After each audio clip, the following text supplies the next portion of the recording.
Well, hello and welcome back. It is our final episode of the year. This is another Bammsters Rated R podcast. And you're going to get all three of us today, which is something you haven't gotten in quite a while. So sit back, relax, and I guess, guys, Bamm, G, say hi. It's been a while since we had a threesome, isn't it? Been a very long while since we had a threesome. The three beards are looking rather tasty. I've gone for the biker beard sort of shit thing. I haven't shaved in like 2 days. So I look like a bag of bolts. So right now, I don't care. Look at this receding hairline and freaking dirty fucking blonde hair. Love it. Mine's receded up here. I know. Okay, right. Yeah, okay, thanks, G. Thanks. Yeah. See? So all our prettiness aside, as we look at each other on the camera, is something we are working towards getting prepped up for the next season. That way you guys will be able to look at us while we talk. We are doing our birthday episode and 2019 in review. So we're going to talk about some of the things that we've done this year, kind of a review and a look back. Some of the games we've played, and we'll probably finish up with a few of the things that we're looking forward towards next year. Wasn't the birthday last week? Technically it was, but being the last episode of the year, we pushed the birthday part to the year in review. Okay. Bamm and I were having a good time talking about Cider, so, you know. Oh, I'll wake you up in the morning. So, I guess to start off, I'll just start talking about some of the episodes that, at least for me, were a highlight this year, and you guys chime in with any of the ones that, kind of stood out for you that you thought were pretty cool.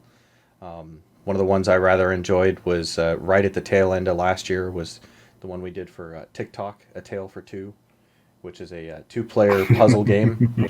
G and I got to play together, and basically the human being, the person, the two players are what makes up the network that makes it two-player possible. And I think they just had a release on Nintendo Switch not too long ago either. So it was a really fun game to play. It's out on all kinds of platforms, PC, console, Switch, mobile phone, tablet. But it's a hell of a lot of fun to play. So the best part is you need 2 copies, but you can have them on any platform. So one can have Switch and the other one can have, I don't know, PlayStation or whatever it's on, phone. So you don't even need it to be on the same platform. But the best part of that episode for me was getting a Swedish woman to completely fail to Swedish. Yeah, G was having fun making fun of my pronunciations of things or lack of pronunciation. Oh, you tried. A little bit. Hurdy, meatball. It's a good game. That's actually more insulting to you than what you realise right now.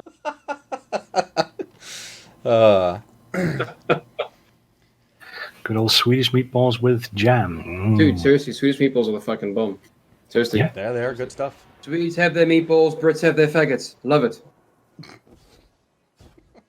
What? A faggot's a British meatball, dude. It's made of offal. And I thought a faggot... in the UK, I thought a faggot was a cigarette. No, that's a fag. Oh, okay. Excuse me for screwing up the terminology. Fag singular is a cigarette. Faggots plural is a bunch of meatballs. Okay. Well, let me explain something to you. Delicious. A boot is something you wear on your foot. It doesn't exist on a car. A boot is something Canadians say in every sentence. Around somewhere. A boot. He's around somewhere. He's a boot. Boot. The boot. A boot. Yeah. CV boot. Yeah. It's a CV boot, okay? Oh, you're going to go with the CV boot. Yeah, no, I was talking about the trunk. So, anyway, moving along from that, I'd say probably jump ahead a little bit. Another one was an indie game called Unbound, where you played and you could switch between, basically like 2 different worlds, create this little portal and jump between them. That was a fun one. Gee, did you play that at all, or was that just me? I tried it. Yeah, the demo was pretty good. They completely redid the little character. I can't remember his name right now. So they're redoing the graphics. I sort of preferred the previous one, but they're making it a little bit more colorful, a little bit more detailed. So, but it's a nice little game. It's a nice little platformer. The mechanics are not unheard of. It's basically the same mechanics you have in, for example, Felix the Reaper. Right. But in this case, in a side scroller. No, it was nice. I liked it. Yeah, that was a fun one. It was a cool one. And then another game you and I played was Tabletop Gods. G and I played that. I played in VR and he played on desktop. It was difficult to keep up with while playing in VR, especially with some of the issues with the camera. I loved those guys. They were awesome. Oh, yeah. No, Not that the other guests weren't, but yeah. The Gods of Burned Ends from Prince Edward Island in Kazakhstan. Which, by the way, if I do ever make it there, I am going to reach out to those guys, because one of them was talking about like smoking up some delicious bacon something. I don't know. But yeah, I'm reaching out to them. If I make it there. Oh, yeah. The episode. Got Bamm's attention. I'm there, bro. I'm there. I'm there. I actually love that game. Tabletop Gods, yeah. I'm not seeing enough people play it. It's a little bit one of those, if you log in and you're the only one there, then you can only play against the computer and it's not particularly fun. So you need to log in when other people are playing, which is every Thursday there's a play date with the developers and everything. But it's, again, get some friends and get it. This is just an awesome game to play against each other, particularly to play against drag, because you're going to win. Yep. I am no good at strategy games. I play them and I suck. I can confirm. We need to get a copy for Bamm so you can try it. Yeah. No. You'll just sully the memory of Red Alert, bro. Nothing can beat it. Red Alert 2, Red Alert. Yeah, but it's a little bit Red Alerty, but on a much shorter scale and much more fun. Yeah, I'd say Red Alert, no one can beat it. Done. That was the zenith of Westwood Studios. That's it. Red Alert 2. That was June 2. June 2. June 2. Nah. Yeah. Westwood took everything and just made it perfect. No. Perfect. Everything was so well balanced, so finely balanced. Red Alert, man. Where to go? And the theme tune to that. Oh. And you wouldn't have had Red Alert if you hadn't had June 2. That's what I said. Fact. Red Alert is better than June 2. Because June 2 is took the best things out of June and made it their own. Best things out of June 2. It took nothing out of June. This is no correlation. I don't know. If I have to play a strategy game, I like any kind of strategy game where I can play with another player who will deal with all the frontline stuff so that I can just sit back and build a nuke farm. And then when ready, just launch about 24 nukes and take everything out. Actually, that's why I loved Savage Battle for New Earth. I wish that game had done better. I really do. Yeah. We could let Bamm do all the building while we ran around just chopping trees and hurting things. Yep. Mm-hmm. Avatron tried it. Didn't go as well. You leave the guy that can't micromanage to micromanage. Yeah, I think G would be the micromanager in that one. That would go so well, yes. Yeah, I was gonna say you looked a little confused. I wasn't sure if you knew what the game type was or not. But those watching, listening, that it was a mixed RTS and FPS. So you had one person who would sit back as the quote unquote commander, who would sit like with an RTS and send out orders and build requests and things like that, and everybody else was playing as an FPS. I really loved that concept, and I wish that would have done better. Yeah, check out Abatron. I think they're still trying to get it to go. Same idea, but where you again play just sort of 1v1, and then you jump in, play hero characters. So you're both playing, or the one player is playing both the RTS and the FPS. It's interesting, but I think Savage did it better. You know, EA actually pulled that off with Battlefield 4. It had 64 players. Yeah, I know, I'm there with you. And 2 commanders, 1 for each team. Essentially, what you just described there is what Battlefield 4 has and still has. I've actually started to play Battlefield 4 again. I've never seen a commander in Battlefield 4. Present. Some maps I hate. I despise some maps because I can never work my way around them. Particularly the newer ones with the airplane crashed in the middle of the ocean with a couple of islands. I despise that map. So I just go Commander and wait for the next round to go. Oh, God. Well, put some underwear on.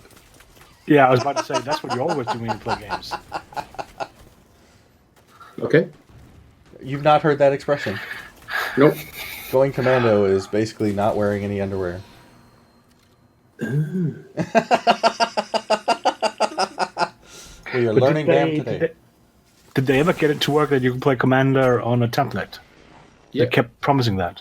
Yep. As far as I'm aware, they managed to get it to work. If it worked well, I don't know. Okay. Because it is something, and I don't agree with the idea of having 2 commanders and 64 people. I want it smaller. Like, I want squad level, 8 men in a squad and a squad lead. No, you can have teams of 4, and there is a squad unit system set up there. I think it's the biggest squad you can have is 4 or maybe 6. I can't remember. Yeah, that's There's again. a guy who played a game yesterday and was on a squad of 4.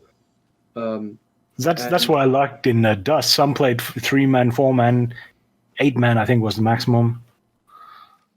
It's kind of what I want to see, because nobody will have every squad being the exact same. Sometimes you need a lot of men there and a few men there.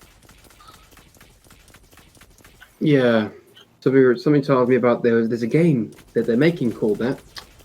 Oh no, wait, they cancelled it. Resistance 2 had a nice one where each squad would direct it around, but there were still 8-man squads. So. Oh well. And then, you made it to Gamescom last week, or last year. Last week? Yeah, I only made it last week. It was in August, but I only got to Köln last week in December. Yeah, so I misspoke. Last year, how was your trip to Gamescom? Last year, I made it this year. This year, whatever. How? It's really difficult. How much have you had, Drek? Because I'm actually sweating. I'm actually breaking out in a sweater because of the I haven't even finished one yet. Dude, seriously. Jesus. Yeah. It's water, by the way. Yeah, his is. His is water. Yeah. He doesn't need alcohol to make him funny. Or at least have the perception of being funny. So, Well, what is they say? You don't need alcohol to have fun. No, wait, you don't. You do. You don't need to have fun just because you have alcohol. Something. Who the fuck says that? Can't remember. Alcohol makes everything better. Sure. Hey, No, listen, you scrape your knee, you put some booze on it, knee better. I like to call whiskey. You have to remember there's difference, right? There's outside alcohol and there's inside alcohol. Don't mix them, then you get sick. All alcohol's inside alcohol. What are you talking about? Yeah, don't. Methanol, don't start drinking that. Yeah, that would be. Why would I drink methanol? It doesn't begin with an A. So, speaking of alcohol and Gamescom, I would say you had some beer there, right? That's the only way I think these two match up. I didn't actually. This year, I don't think. No. I'm a little I did last year. Yeah, because that was one of the things that I thought from your first trip that I saw you went on was they had beer tents at the game thing, and I'm like, why don't they have that here? I want more of that here. No, I know Jagex and Yuki did Jägermeister again this year, but I didn't really get into it. I'm sure the Polish did vodka again. Potato one.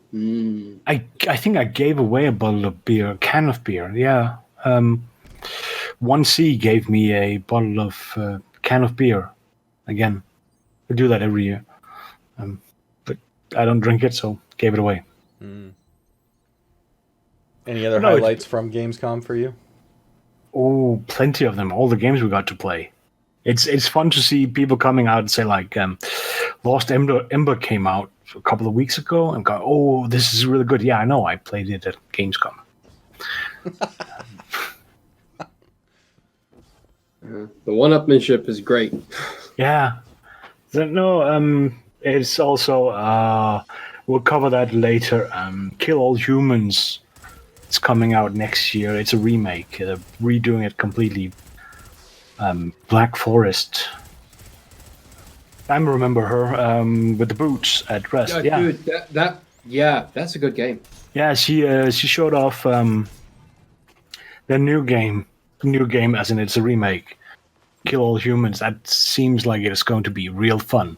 Coming sometime next year. I'm not entirely sure when. They actually hired a cosplay actor to actually cosplay there at their booth. Yeah, but that was at Rezzed. Yeah, that was And a different game. Different game. Yeah, I know, but this is the dedication to the cause ish, and I'm stood there. I'm absolutely stunning.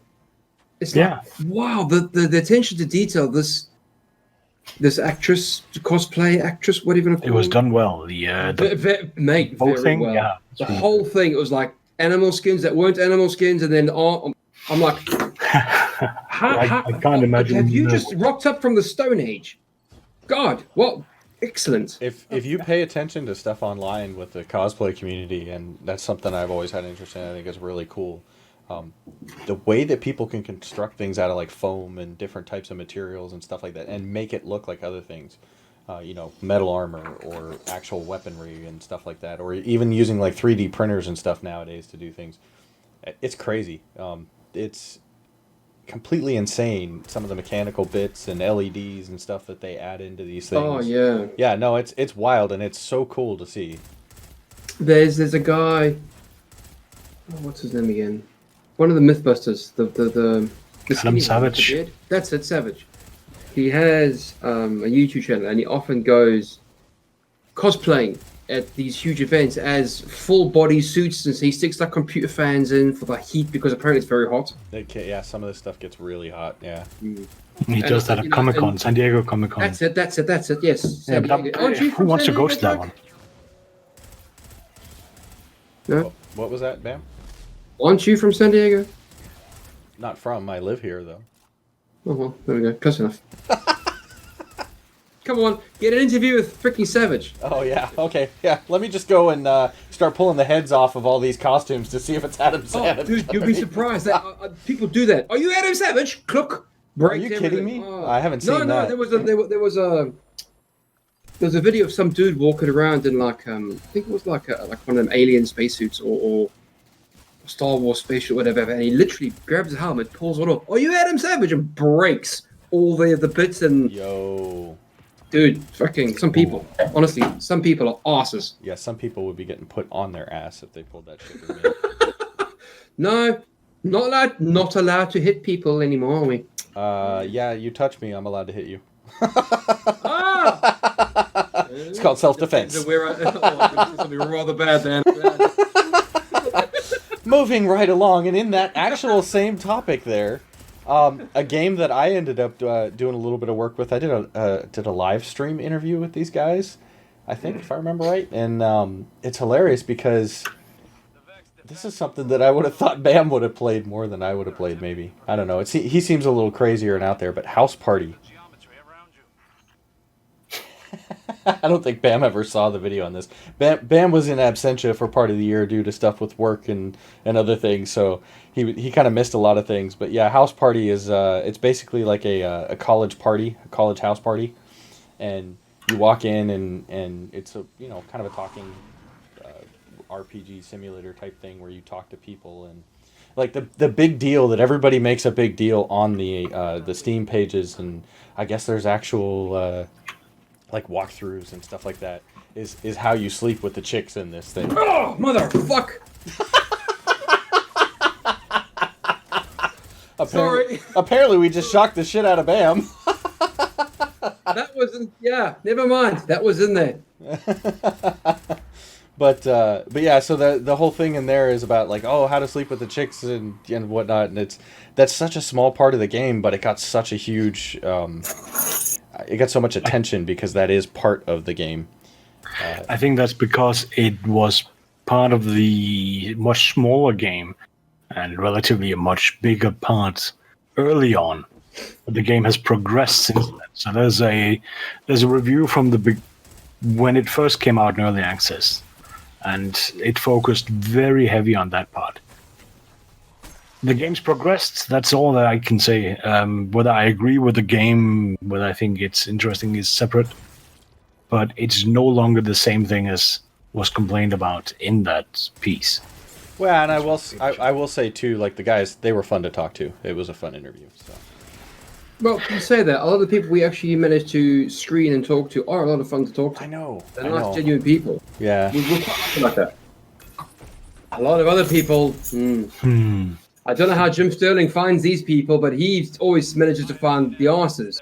And I'm like, we haven't found any at all. I guess part of the question is I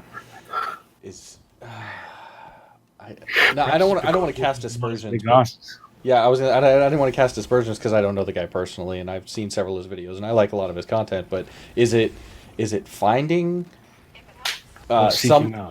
finding or seeking out or creating an environment in which they act that way? I don't know, because you're right. All the folks that we've talked to, like, genuinely have been, there's been a few awkward interviews here or there, folks that were nervous or whatnot. But for the most part, like, folks we talk to really are just kind of fun to talk to about the games that they're making. So that's definitely been enjoyable. I agree. Genuine people and apps. Yeah. So, and actually on that note, another developer that we talked to not too long ago, who we had a lot of fun talking to, and he was showing us stuff in the games as we were talking and creating and making things, and that was the main assembly folks. I think, you lined that one up. Was that from Gamescom? That was from Gamescom, yeah. Yeah. That was the one where they had planned out a presentation, and they had repeated that presentation time and time again. We just lost Bamm. Yeah, Bamm just lost all interest. I think he forgot he's on camera. That happens. Yeah, but that said, Mike Paijao, did I mispronounce that horribly? And Joel Paijao, yeah. Yeah, that was a really cool. And Joel just kept trying to run through this presentation the way he had planned it, the way he's done with all other press, and I kept sabotaging him, as one should. I don't know about as one should, but no, it gets so. Jumping back to these, Gamescom's the biggest one. I did 3 this year, and you just see people at these events. A lot of them come in and they have planned out, here's our game and here's what we're going to show. So they'll have like a save game there and a save game and a save game. And they plan out that takes 10 minutes to present, that takes 8 minutes to present, that takes another 6 minutes to present, and then we have some time for talking. And they plan on going through this. One guy, I could not break him out of that. No matter what I did, he just kept talking about those steps. It looked like an awesome little game where you automate everything, build machines, while purely to satisfy that there's some inhabitants on the beach making love, producing love. And some of them don't have this. Some of them have not planned through, and you can see it, and it's a mess. Some have planned, it sticks too hard to it. Some have ideas that just don't pan out because of bugs and issues. What we're seeing are early versions of games. I sort of like Drown Audio because he went, that was listening to earphones. So he was presenting earphones that was particularly good for gaming. And he had planned out steps. Now listen to this, now listen. And then he does the thing and says, okay, name something and I'll find it on YouTube and we can listen to it. At which point I, of course, went, Apollo 440. Bamm, are you with us again? Yeah, sorry, I'm trying to rectify an issue with the bottle. Okay. I can't get enough cider out. Okay. Have you tried tilting the bottle?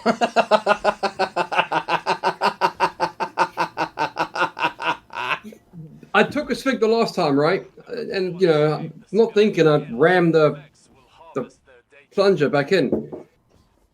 Might have rammed a bit too far in.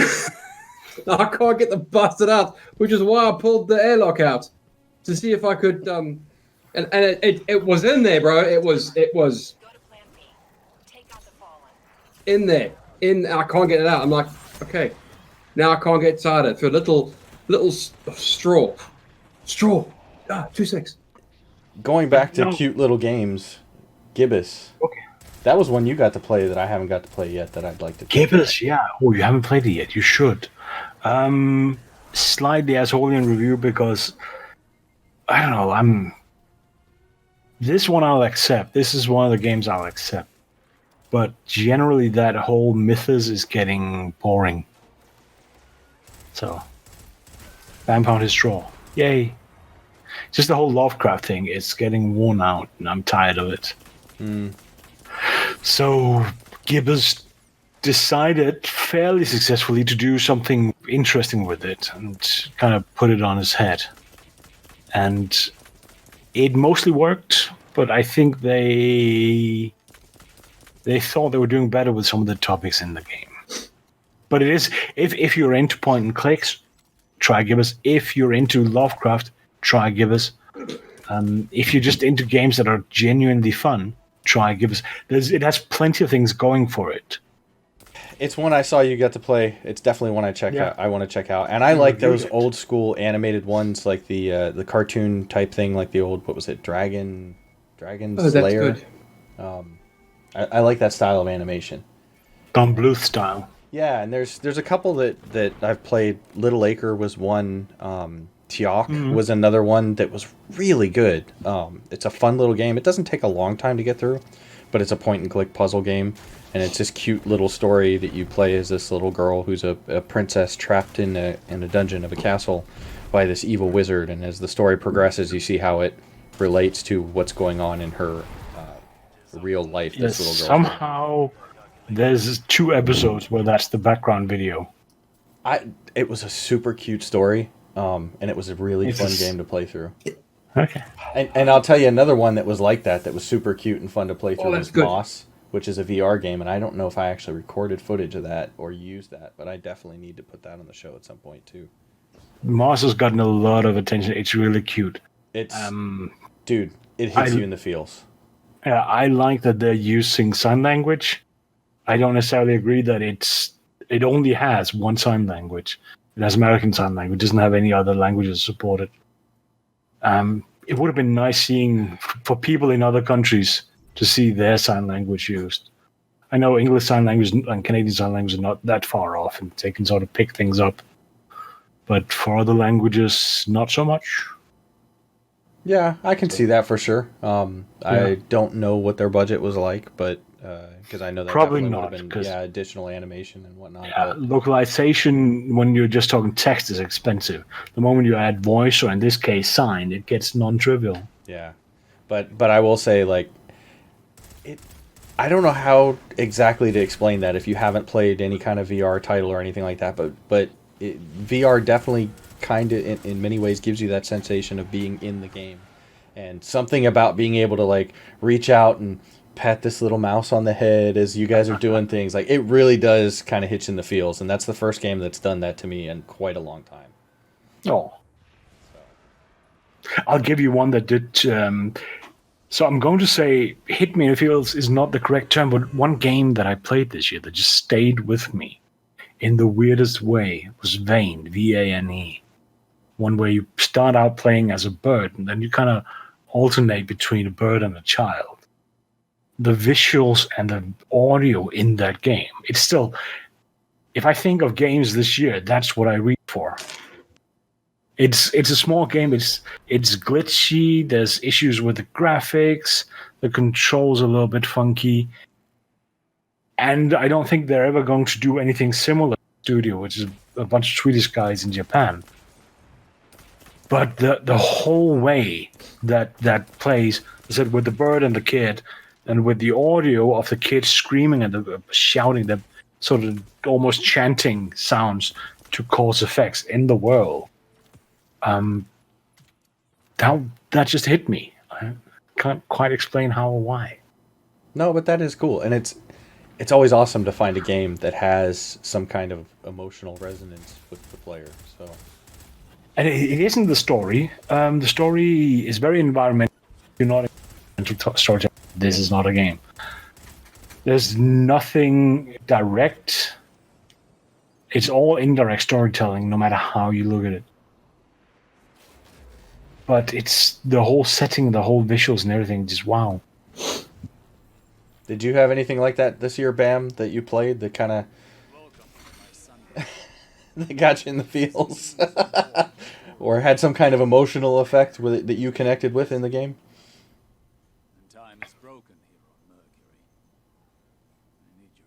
No. Bamm's having an emotional connection to his cider. Yeah, he definitely is. Excuse me. Like you said, Drake, right? You're bottling yours tomorrow. Tonight. Mine's tonight. Mine's done. I can drink it now. It's 11:15 at night. I'm drinking it now. 11:45? Try 11:15 your time.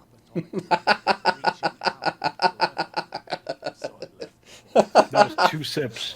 2 sips. Bamm's over there making apple moonshine. Don't knock it. I'm getting there. I'm getting to that Niederman taste. I'm getting there. It's just I think it's got too much booze in it. It needs to be sweet. It's a little bit sweet, I think, but I'm almost there.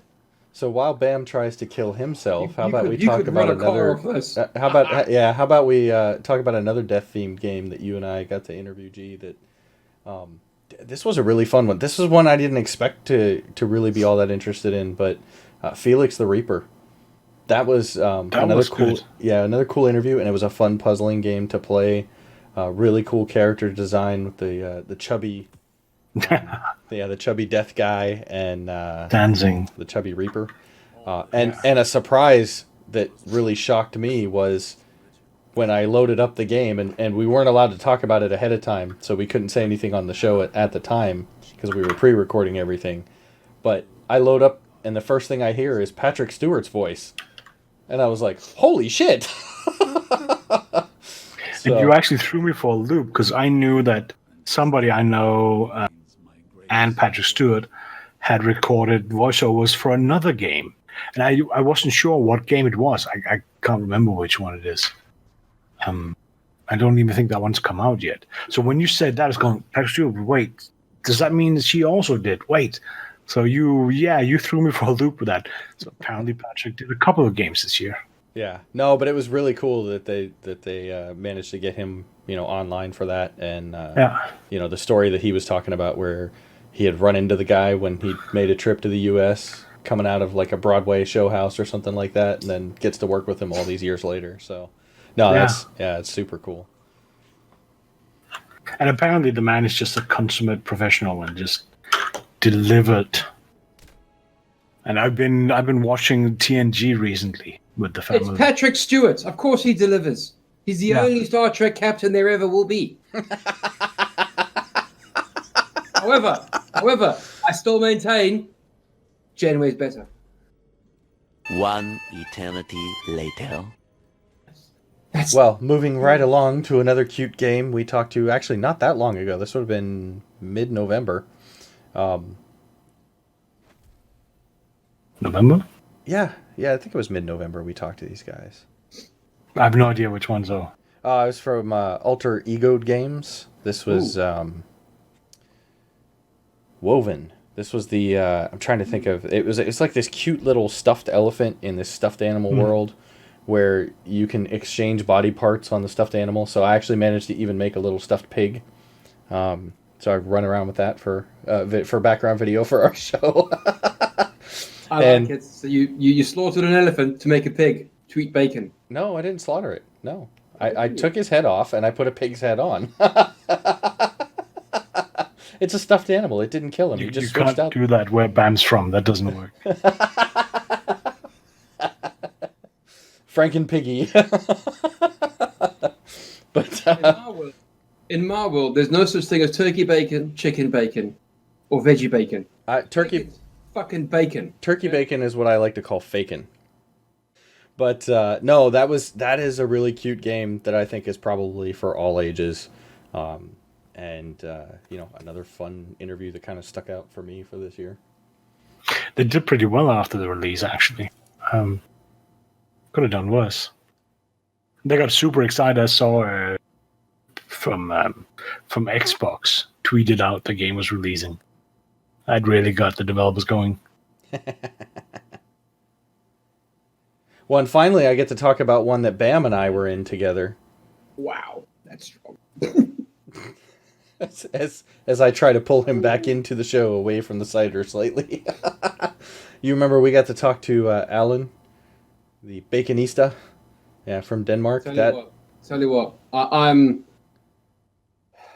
That guy is excellent. Oh yeah. Excellent human being. An excellent human being, and he's gone and followed his dreams. And who doesn't want to do that? Yeah, the guy started out as some kind of accountant or something like that, an investigative accountant or something like that. Decided, no, this is boring. I want to do something else. Loves bacon. Make bacon. Yeah, joy for the world. Yeah, loves bacon. Dreams Makes his own everyone. smokehouse, and then he's got this award-winning smokehouse, and so the cookbook. Well, they call it a cookbook, but again, I'm gonna say it. To me, it was more of an encyclopedia. Just all this information from the point of choosing the type of pig and the types of bacon you get from each pig, through the process of preparing it for smoking it yourself, aging the bacon, then different recipes you can use that bacon in. Like, it was great. I'm sad that the Kickstarter did not make its goal. I know that they did get. Yeah, they got close at one point, but they didn't make the goal. And at least the email I received from that said that they haven't given up. They are going to still see about making an English version, because there is a version in Danish that has been selling really well. Mm-hmm. Yeah, so that's the problem. It's in freaking Danish. I can't read Danish. Neither can I. How are you supposed to read pesty? We might have to hold up the book to G and then have G read it and translate it to us so we can make the recipes. Clearly that poor attempt at a joke flew over both of your heads. It got ignored. Oh, did it? Summarily. I really tried for that one. I really tried. And it got ignored. All right, I'm gonna. Yeah. Well, so we've been talking about all these interviews and stuff. What are some of the games you guys have played this year? Wow. Oh, we haven't. We played more games. No. I said, what are some of the games that you guys have played this year? Oh, what are some of the games we played? Well, I played with you some Drive-By. We have Bamm in already. That was all three of us. Yeah, we had a good time with that. That was a lot of fun. Drive-By. Why didn't we ever get them on the show? By the way, we gotta go back I to don't them. know. And he also came. Oh, we need to talk about some PR stuff. Side. Yeah, sure. Just grab me. Yeah, and we need to reach out to them again and see about getting them on the show. That was definitely a fun one. The maps needs to be bigger. Yeah. Needs to be more to do on the map. But the initial idea is excellent. Yep. But they've optimized it. Now it works. The mechanics works a little bit different, so it's not as convoluted, I'd almost say. It's more straightforward. For me, straightforward as hell. Get your bits. Yeah. Kill everybody else. Done. But and take their bits. You no longer have to pick up. You don't have to pick up the things that you're selling, so you can just drive into pedestrians everywhere. Oh, okay. I drive into There's some small tweaks. This is a new thing for Bamm. He's usually used to being the pedestrian. I'm not joking. Fuck. How many times now since we started this podcast? Like 6 times I've been run over by bloody vehicles. Bamm, have you been out walking today, by the way? Because I don't want to get run over before next year March. No, it's just I saw a tweet by somebody I know up in the Newcastles saying that everybody in Newcastle Centre are trying to get run over.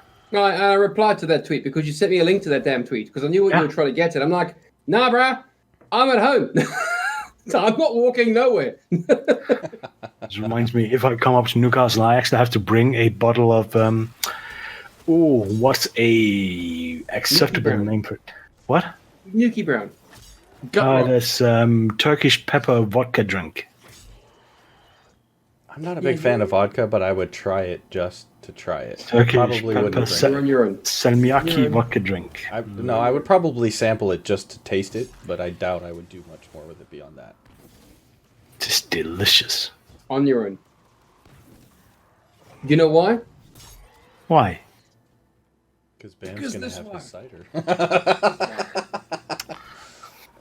So, well, actually, okay, Bamm. Look at his face every time he takes a sip. Oh. Yeah. Bamm, what have you played this year besides Anthem or World of Warships? Have you played anything else? Yeah, I have actually. I've played quite a few games. And Drive-By. Yeah. What did you play, Bammy? Hang on, let me get the list out. Bamm's getting a little bit of augmented reality on his glasses right now. Right. Oh, I can do it too. Wait. So I played a bit of War Cube. You guys probably don't remember that game. I do. Yeah, it was a while ago. Funny guy. I played a bit of Bacon Man and Adventure. Parasite. That's a lot of fun. I still need to do a review for that game. Baobab, or Baobab's Molim, with that Spanish guy. He's a lot of fun too. Thea 2, The Shattering. Game for me is a little bit confusing, but my wife likes to play it, so she plays it. And then Siraj, Age of Free Agents. I quite like that. I played that once or twice. But like you said, for me right now, it's stuck on Anthem and World of Warships. And the reason why I pulled out Anthem was because Anthem was selling at £15 for a version of Anthem that came out at 120. I got it for 15. Which, by the way, I'm very disappointed in you. Why? Because you know I have that game on PC and you didn't get it on PC, so we can't play together. Well, you know why I didn't get it on PC. Because you're still learning how to be a PC Master Racer. Yeah. No, I prefer the console. My entertainment area is the TV, bro. How dare you? TV. No, I can plug the laptop into the TV. There you go. See? There you go. That's right there.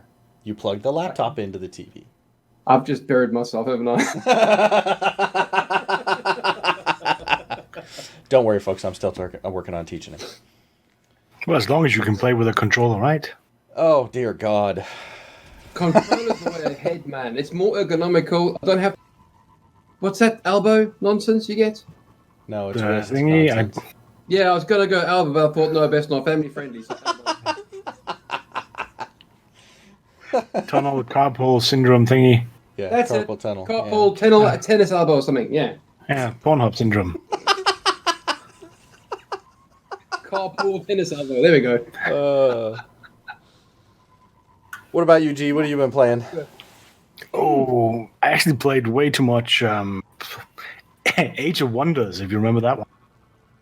I don't, because I didn't play it. No, but it's 20 years old. Oh, that's right. Didn't they just do like a remaster or something like that? No, what I played was then the newest version in the family work.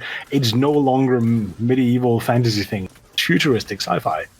It's still the same game. It's still good. Yeah. Hey, I played a 20-year-old game. Red Alert. It's coming out revamped. Typical Bamm. I'm just trying to relate. You know, if they're getting an HD version now, I'll tell you what, I'll buy that. Red Alert 2 in 4K. On that yeah. I'm all over that. And you're going to play that with a controller? Is a controller? bit small. You can, actually, because there was Command & Conquer and Red Alert on the PlayStation. No, Bam. No. No, the answer is hell no. No, you can. On the PlayStation 1, there was, I think it was Red Alert or Command & whichever one. I have to give you a failing grade on this test. No. We'll try again later. I have Red Alert for PlayStation 3. Was it? Oh, there we go. Yeah. Case It's right in my collection. Case rested. Shit game. Rested. Yeah. Careful what you say now, son. Careful. I might have to throw this rubber bung and plug your mouthpiece. I'll try again. Shit game. I can't shove it down fast enough. It's a great game. Red Dead's great game. Did you ever get around to building a massive fort in Boundless? Yeah. I thought that was for me. Yeah. We played a lot and we had good fun. It's an awesome game. I started playing it already last year. But we had a fight on the team and we just stopped playing. And because Boundless doesn't have persistence construction, it's all gone. All of it. So you had a fight on the team. Did this have anything to do with you making blinking neon lights outside of another player's house? I was going to ask that question. It to be Eben's home where you had massive strip mall. I just remember this story that G was telling where Eben was like, "Don't dare use any of those blocks in my stuff," and G was like, "Okay, no problem." So he goes outside of the structure and builds around it. There's a picture of it, right? The massive, huge neon pink sign. Eben's house. Eben's house gets brilliant. This is Eben. Eben. Oh, wait. If you time that just right, you can make that into some EDM music. Eben. Yeah, but you couldn't. The programmable blocks were not very programmable, so It just blinks. But yeah, he got a little bit annoyed. But what he really got annoyed with was that I didn't do the font right. That it didn't look the way he wanted it to look. You should have done it in Comic Sans. Yeah, no fuck. I would have taken way too many blocks. And the better part about it is, I know what really irritates even. Oh, I do too, but I don't put burps into things. Oh no, I bet more than that. What really irritates even is sending him a letter full of glitter. Oh, jeez. Not gonna do that. But yeah, and giving that letter to his girls, and his girls go, "Let's glitter!" Ah! And throw it all over the bloody. Oh, God. I did that. I regret it.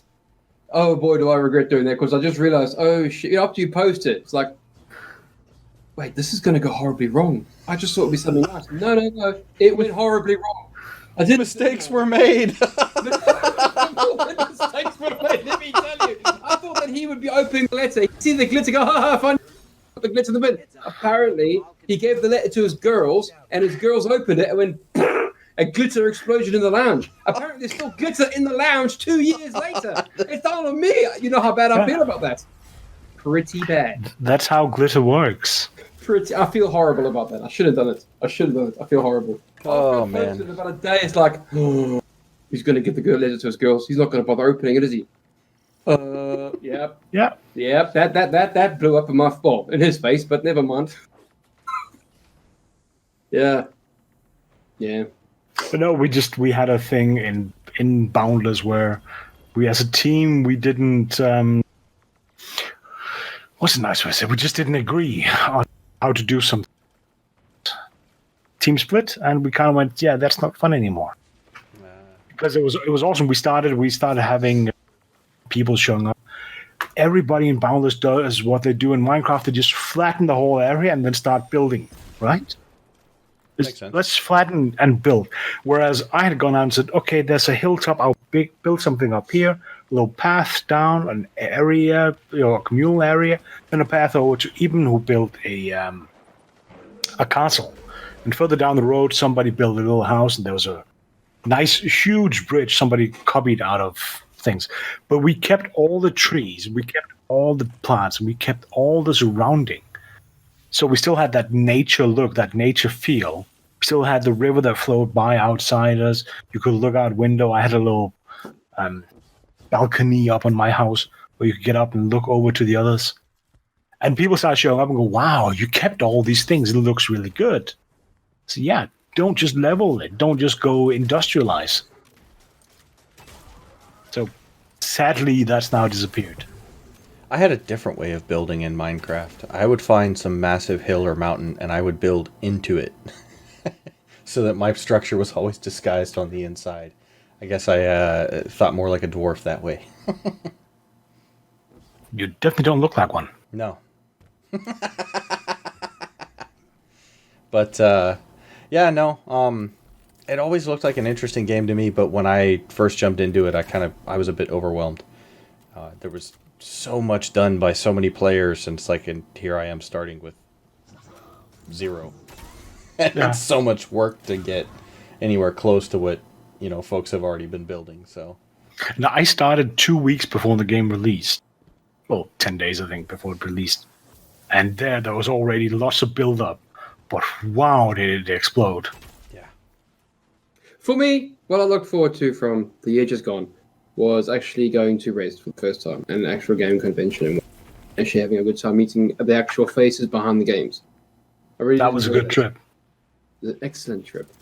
Because a lot of people, for me, especially me, it's a case of they don't see the people behind the game, they just see the game, and then they go online, they complain about the game, and a lot of people put their hearts and souls into it. And have been quite literally ripped off by a lot of video game studios by doing double the extra work your ass off time for no extra pay, whatever have you. And the people that do it are seen as dedicated. The people that don't do it are seen as a crunch thing. That's it, yes. They're seen as thing. But the thing is, at the end of the day, you work certain hours. You get paid for those hours. You're getting paid for the hours. Why are you there? This game's making multi-billion dollars, and yet you're just getting a normal wage. But most of the games we then see at an event like, I can't stress enough, if you're in England, March 26, 8, 7, 8. Yep. Yeah, next year, 2020. Go to Rezzed, because there's a lot of games by indie developers, by small AA developers and AA teams, where you get to meet the actual people behind it. Yeah, I don't like the term AAA. It just means, it actually, to me, it's like Alcoholics Anonymous. Really? You want to go down that route? No. No, it comes from other areas, but yeah, AAA, double. There's no A, but there's then in indie, people start talking about AAA, which is the higher profile, but still completely indie. Well, if we're gonna go AAA, I put Thea on that. I'd put Harper Parasite on that. They're bloody good games. And if you're going to be there next year, let us know, because we will be there next year too. Oh yeah, good point. And Bammy, no, is he over there? We'll bring his cider. Yeah, he'll be drunk most of the time. I was to say he looks like me when other people start talking about how I should share my cider. I'm like, Oh no, he's not going to share. He's going to be drunk. The cider's gonna be drunk. I'm gonna be pissed. Bam's gonna hear a noise in his house in the middle of the night, and he's gonna think that some animal got into the house, and he's gonna come down into the basement wherever he's got his cider at, and he's gonna see me sucking off that straw.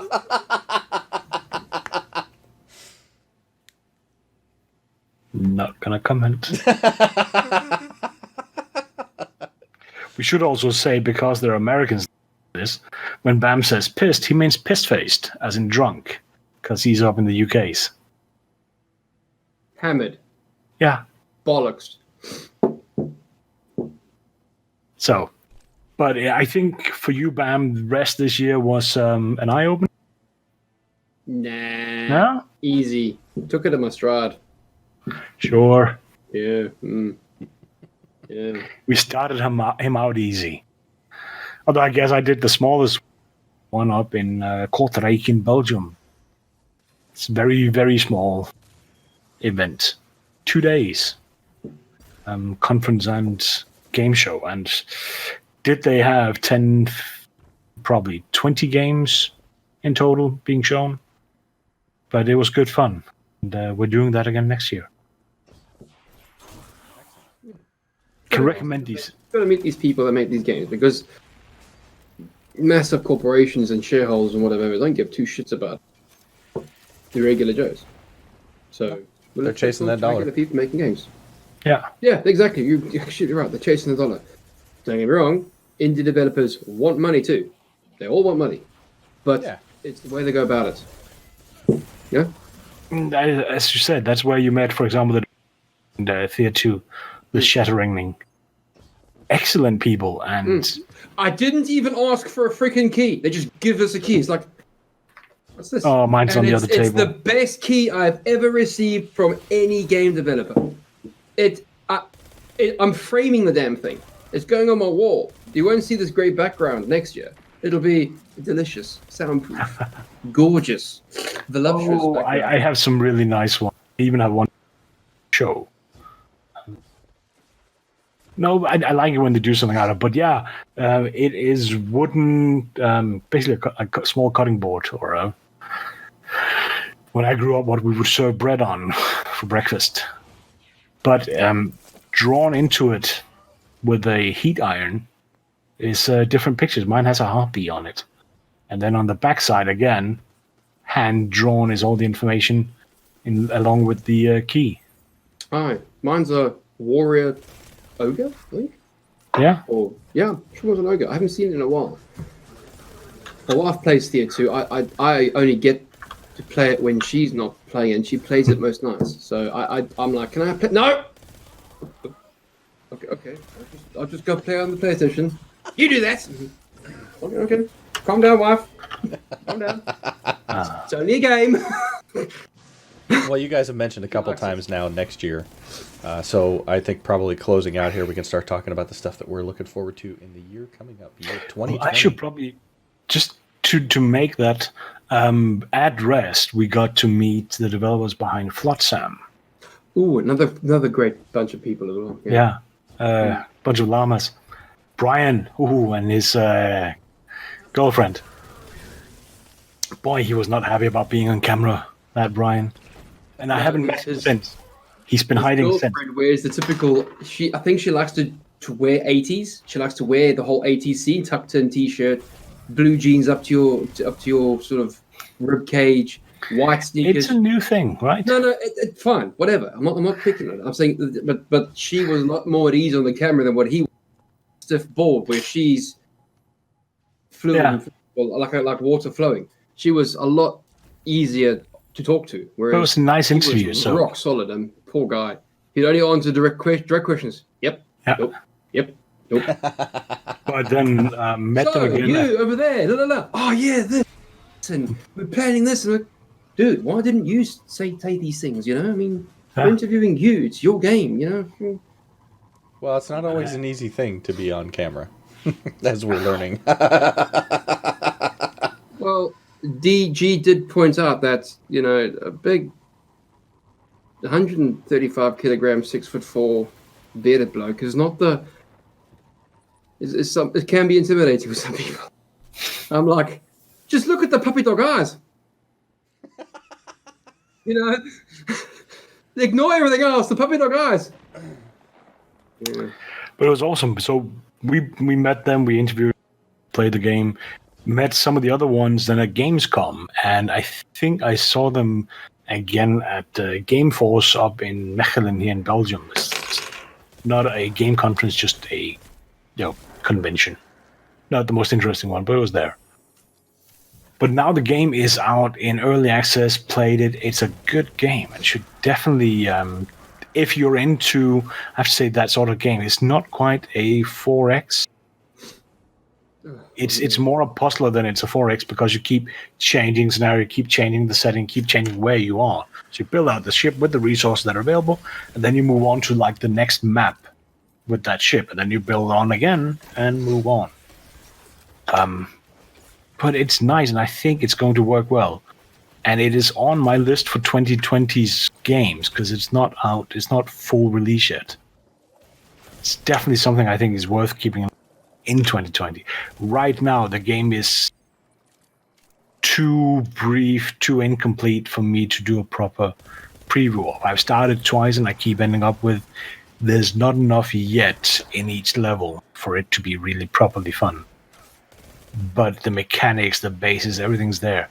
And it is, if you don't mind that it is a bit Spartan, it is a game. Even in early access. Well, for me, Anthem is a bit of a sparse game, and it is in early access. So next year it'll be better. I can make these jokes. I can make because everything's relatable to Anthem. You see. I'm just waiting for Fallout 76 to. Oh God, that's still an alpha, right? That one and Anthem have been the. They were toing and froing, weren't they? So 1 week it was Anthem making a big cock up, then it was 76 making the bigger cock up. Fallout. And they were just trying to one up each other. Weren't they? Yeah. Fallout came out first and didn't work, and then they tried to fix that in December and still didn't work. And then January, Anthem came out and didn't work. Yeah, Bethesda and BioWare really had a year of trying to see who's been the worst, and Bethesda won, I think. I think they did. Between all the mess ups in the game and the merchandise mess ups that went along with it, and the customer service mess ups that went along with all of it, yeah, I think Bethesda won that award. Nylon bags, the Fallout, what is it, Fallout First or something? Where you pay money now to show that you like the game despite it being completely broke. Oh yeah, a monthly or yearly subscription. But how about the helmets that they sent out to folks that they paid quite a bit of money for, that were shipped with mold that would make you sick? I still think Activision Blizzard. Activision Blizzard. God, I've had too much cider. They are the ones that made the biggest cock up this year, I think. Oh, which one? Well, there's been several. I can count them on my one finger, but we're talking particularly about how they banned streamers. How 3 people really upset a leader. Really? They're fucking nobody streamers. Within reason. In the grand scheme of things, they're just streamers and they're fucking nobody. But it might upset the Grand Khan or freaking Chinky. Whoops. Yeah, but that's Chinaland. it. If you look at Active Blizzard's projected income for next year, it's 50% China. Up, drunk pocket. Carry on. It's 50% China. Yeah, they're breaking into that market and they're hitting the panic button. So I know they're in there, and Yeah. that's the thing. I think a lot of people don't catch the Chinese gaming market now, as of 2018, because we don't know the 2019 numbers yet, were the size of US. So they were selling as many games for most larger companies, or as making as much money as they were in the US. And the US is tapped out. You can't grow much more. There's still people being added every year. There's this slow influx. But China is growing practically exponentially. They can't keep doing that. I know. It's a figure of speech. But they'll keep growing rapidly over the next several years.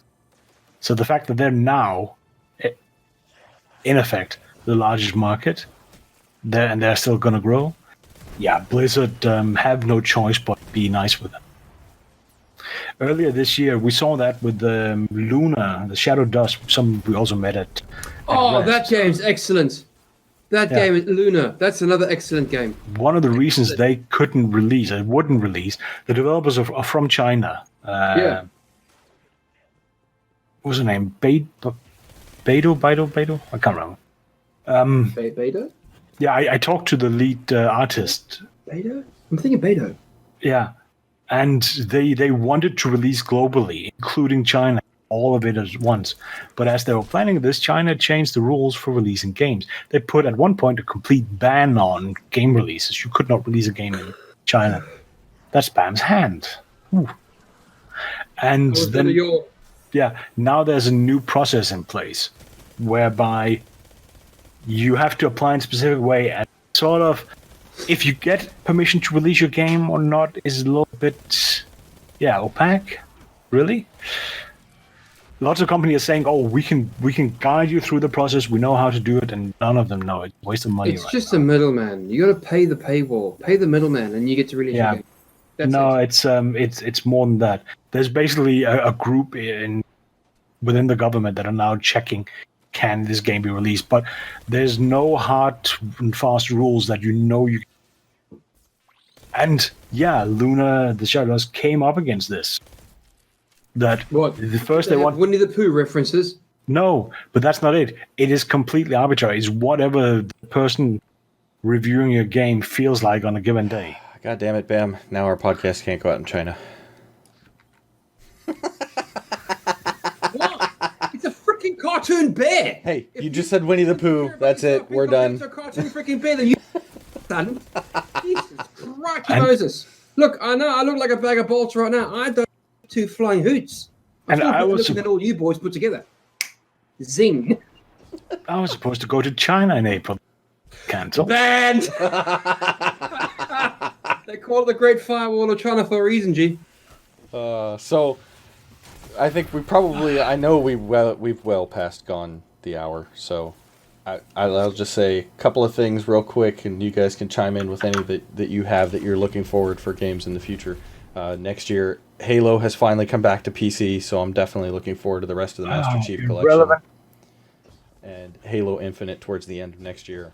Minecraft Dungeons, that one is, it looks similar to Diablo style game. That one looks pretty cool. I'm looking forward to. Hytale, which is an indie title that's Minecraft-esque, but much more detailed. It looks like it's Done better. Yeah, story and stuff to play through, and some really cool enemies and stuff to deal with. Dying Light 2 is coming out. I've been waiting for that game for years. The first one was a hell of a lot of fun. There's many others, but of I have course, a business card for lead developer for that one. we need to get him on the show. But and of course, You gotta watch this when I did that about this game. That I'm not necessarily completely sold on Dying Light 2 because I didn't necessarily like Dying Light 1 because I felt it was very clunky, very linear. this is like when we It talked went any way to you wanted to, but I thought. this is like when we talked to Cujo Sound right after the episode where we were talking about how we didn't care for Hitman. I remember, we both rattled that game to. Oh, it's a bolt, it's this, it's that, it's wrong with it. Oh, I made the sound for that. The worst part, I feel like I told you he did. But Didn't but of course I couldn't get out of here in 2020 without mentioning Cyberpunk 2077. I will be spending quite a bit of time in that game, I'm sure. Okay. I'm on the fence with that game as well, okay, because at CD Projekt Red, and they tend to make games that are pretty good. The problem I've got is that I'm being a bit sort of disenchanted with the whole AAA blah, blah, blah, blah, and almost every single AAA game that's launched in 2019 has hit rock bottom. Like, crash burned. Yeah, I hope to God CD Projekt Red don't follow suit, because if that does it...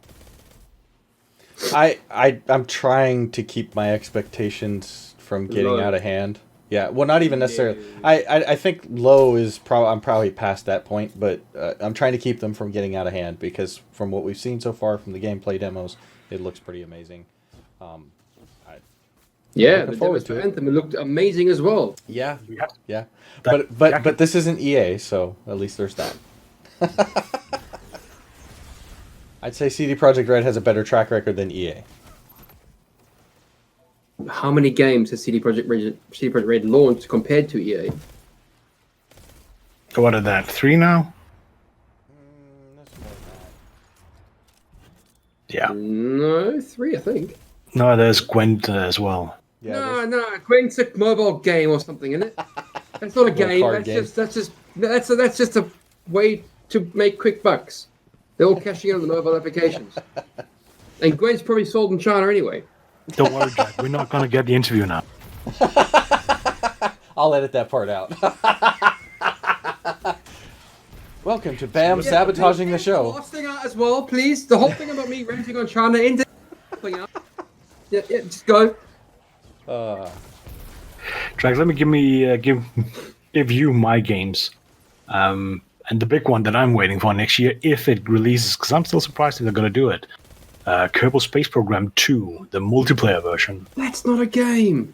It is. No, it's not a game. Particularly the second is going to be a game. Space Program's not a game. And particularly KSP2 will be a game. Dude, I watched Scott Manley build these things on Kerbal Space Program, right? Yeah. Very entertaining, because he makes it exciting. But when you play the game yourself, it's like, Scott does it so much better. Oh yeah, but it's still a good game. Just because you suck, you should probably get an engineering degree. Never said I sucked. I've landed on the moon a couple of times, bro. No, I said you suck. And I got back. Everyone survived until they hit the ground. And You should see the moon base I built. It was yes. oh, you built a moon base, did you? Yeah. I went to another planet and built a base on that. Yeah. No, it was I made a really nice moon base, full on in situ resource utilization. Oh yes. All the mods that were needed. Mm-hmm. No, Kerbal Space Program 2. You need to get from the planet Earth. Once I got it running, 5 landings and then it was self-sufficient. That's actually very good. Yeah. That's pretty good. Precision landings too. Not me. I shipped all the resources from Earth to the Mirren, and then after that, after I got myself set up there, I just clicked autopilot and it did its own thing. There was a mod that allowed me to take my little Kerbals out. Oh, you use mods, cheater! No, because then I could walk around and make the connection between the buildings and no, move doesn't things count. around. Use mods, doesn't count. Awesome. Doesn't count. No, it doesn't count. Humankind is supposedly also coming out. Which one is that? I have, well, that's a 4X game, so you're not gonna like it. But it's like Civ on steroids, Civilization on steroids, ish. But they're going to be more on history, and I'm going to keep an eye on it. I had played way too much Endless Space 2. It's the same developers now doing a ground-based 4X instead of space. Everything we've seen so far looks glorious, and I definitely want to play that. I already mentioned Destroy All Humans. It's just should be something fun to play next year, right? Mm-hmm. Something to play with my mates after a few beers. Well, and one I saw on your list that I was a little bit surprised was the Watch Dogs game, which I understand that Ubisoft has delayed a lot of their stuff because of the reception of Breakpoint, but I expect that'll probably still release sometime in 2020. Yes. Watch Dogs post-Brexit is definitely still on. But they have to delay it because Brexit got delayed. So The thing is, I actually liked Breakpoint the way it was. I didn't have a problem with it. Wildlands was a lot of fun. Breakpoint, it wasn't horrible, but it wasn't great. Wildlands. But It's Wildlands 2.0. Same bloody game, just different skin. Done. no, it's not. I And like it. that tells me you have not played very much of the two games. No. I liked Breakpoint. I did. And I thought they were quite similar in themselves. They didn't need the RPG element. They don't need every game to have that RPG element. And that was one of the nice things about Wildlands was, you're not trying to pick up the same gun 15 times with better stats. Like, an MP4 is an MP4. It's not an MP4 that suddenly does more damage because you're higher level. That's stupid. There are games... The Division either way. Well, and look, in the Division, that's something that is part of that game. It's been part of that game since the beginning, and I don't have a problem with adding Jungle features. Division. The nail on the head there. Ultimately, it's freaking Division. Yeah, It's Jungle Division. one of the reasons Wildlands was, to me, and I'm speaking just for myself, but one of the reasons to me that it was more fun is you didn't have all that extra stuff. There are enough games that we already play that I already play anyway, that have those RPG elements in them. It's nice to be able to sit down and play a tactical shooter that is just a tactical shooter without the RPG elements. If you want to play a tactical shooter, go play Sniper Elite. Yeah, that's a good one too. So, No, Martin Watch played the Dogs- game this year. I didn't care much for the original Watch Dogs. I think the next one looks like it's going to have at least some humor in it. I just hope that the multiplayer is better than what they did in the second one. In the Story. second one, you could just do missions together, but you couldn't actually play through the story, and that to me is silly. Like I don't need the cutscenes to take multiplayer or cooperative play into consideration. The cutscenes can be the same, and whoever's watching them, it's their character in the cutscene. But See, it would that- be that nice to play ruins, through the missions. Destiny cutscenes where you're always the hero. No, that just ruined it. It's what we're talking about here is what it costs for developing a game and how you work around those things. But ultimately, the fun comes, when you can sit down with a couple of friends and play through the actual story. That to me, So let me try this. In Destiny, I didn't care much about the second, so I haven't seen many cutscenes. Let's put it that way. The first one was there is no hero. There's just You. you're just one, but every cutscene, you're the one. Definitely. That ruined it. They ruined the idea that there is no the one, because in every cutscene there is the one. That's you. That could have been done more elegantly, more And consistent. this is why we never get anything done. And we can never end a bloody podcast whenever we decide to actually talk normally, because we always sidetrack. We were meant to shut off about 20 minutes ago, but then we got sidetracked by G's nonsense. Then it was Division, now it's Destiny. And now it's going to end off in a massive freaking spiral into the great black abyss. I'm not wrong. So what you're saying is we should split this up, and it should be end of the year review part 1 and part 2. No, what I'm saying No. is we need to come to an end about, as in, tell the updates of next year and close this bad boy down. Well, we're all going to be together in the UK in March of next year, so that's definitely something I'm looking forward to. And we'll try to see what content we can get out of, what is it, Rezzed? Yes. EGX Rezzed? So, Don't worry, Drac has already agreed that he to carry a selfie stick. I was there when he agreed as well. I was witness to. I don't know that I agreed. I said I would consider it. You agreed. You I even said I looked would on the internet to consider buy one. it. You No, nodded and smiled. no. You agreed you were going to buy one on Amazon. I'll buy this one, G, because it's got Bluetooth connectivity and all these. Yeah, he wanted the one Oh, with the little look, buttons. if I'm going to do it, I'm going to do it right. So instead of going to a local tree in England, cutting a branch off and getting some duct tape, yeah, you're going to go buy one that has Bluetooth How connect. am I going to take a picture if it's duct taped to a stick? Timer. Okay, you got it. All right, and on that note, folks, we have definitely gone way over the hour. We'll see how we edit this down, but thank you very much for sticking with us.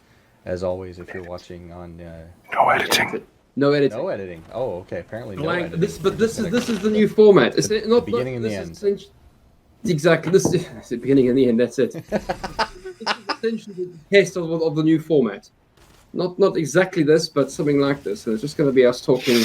So bear with us as we test a few things out and see how we make this work. But again, thanks for sticking with us. If you're on Facebook, YouTube, like, share, comment, subscribe, all of those things. Click all the things, ding all the bells. We greatly appreciate it.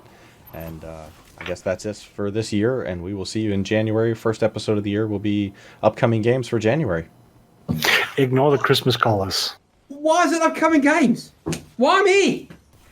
God, you people, just dig me a hole. It's the first episode of every month. No. Well, actually, technically, it's the last episode. episode of every month, but we're not having one that week because it's Christmas and New Year's week. So, God, I get rammed for everything. I swear. Just get rammed. all right. And expect Bammy to be on camera. Well, that way. Bammy. Yeah. With my receding hairline, yeah, as well. Right, guys, I'm out. Bye.